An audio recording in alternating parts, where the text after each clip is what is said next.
ng Roma, Kuya Johnny Lakay, sa history ng bago pa dumating si Jesus Christ, alam naman natin na ang Roma ay merong mga sinasambang mga Diyos-Diyosan nung sinaunang panahon. Meron silang mga idols. Ayan, ito po ay isa sa templo ng mga Diyos-Diyosan nung sinaunang panahon. Ayan, isa po yan. Kaya dyan nila kayo, nagkukwento lang pa ako.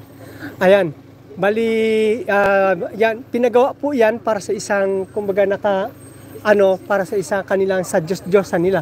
So, balit nung ma-convert na ang Roma, naging Kristyanismo na ang Roma, ayan, na kung saan pinahayag ng, pinag-utos ng emperor na ang kanila ng religion ay sila na ay magiging Kristiyano na, Christianity. Lahat po pinaalis na po ang kanilang mga tawag doon, yung mga pagan relief. Yan, mga paganismo sila. Ibig sabihin ng mga paganismo ay naniniwala sa mga Diyos-Diyosan. Ayan, tinanggal niyan. Kaya, kumbaga, abolish na po. Subalit ang building na yan, hindi naman nandyan pa rin, naka-intact. At yan po ay, kumbaga, sinurrender sa Catholic. Kaya yan po ay pag-ari na ng Catholic. Yan ay, actually yan ay Basilica de Santa Maria Martire. Ayan, yan na po. Ayan. Beth Madaya, gila po, ayan. Pero matibay pa rin po. Yan yung sinasabi ka na ang tibay pa rin. Although yan ay sinaunang panahon pa. Sinaunang panahon pa yan. Ayan, yan ay itayo yan na building na yan. Ay bago pa dumating si Jesus Christ ay building na yan. Ayan. Tapos ito naman yung sinasabi ko, nandito naman sa isang malaking simbahan din. Sa harapan ay merong obelisk elephant. Ayan, granite din yan. Tapos sa pagkakaalam ko, kung hindi ako nagkakamali, pag search po ninyo sa Wikipedia, yan po ay, yan na bato na yan, ay galing naman ng Egypt. Ayan, pig-donate dito.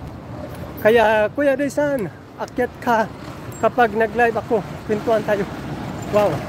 Wow, sabi ko, ayan mo lang Kuya Johnny, basta pag may time po. pag may time, kasi bibira lang po ako ayan mo lang, pag may time, Kuya Johnny Lakay. Salamat ha, salamat. Ayan. Kasi nga, yun. Ito, ako'y dali-dali na ako kasi malilate ako dun sa aking appointment. Tapos ito naman, dadaan ako sa isang iskinita. Dito din po sa Roma, meron din ditong iskinita. Miss, kung na-jamming natin Kuya Daysan. Oo nga po. Ayan. Ayan. Dumadaan ako sa isang iskinita.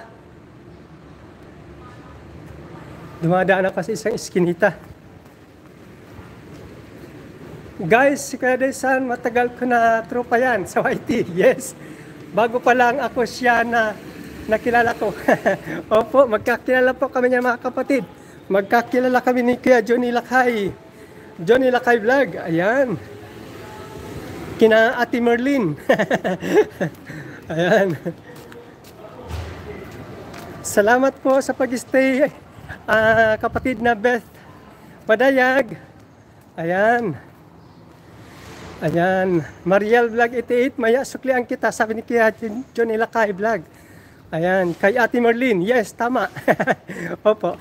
Ayan, ito naman. Ito din, maliit na simbahan din yan. Ang liit-liit ng simbahan na yan. Sa loob, ang ganda din ng paintings dyan. Ang ganda din ng mga paintings at mga outfit. Antique din po, yan ang simbahan na yan. Antique din. Ayan. Sige po mga kapatid. Nandito na ako kasi malapit na pa ako dun sa aking appointment. Bye-bye na po. Kaya Johnny Lakay.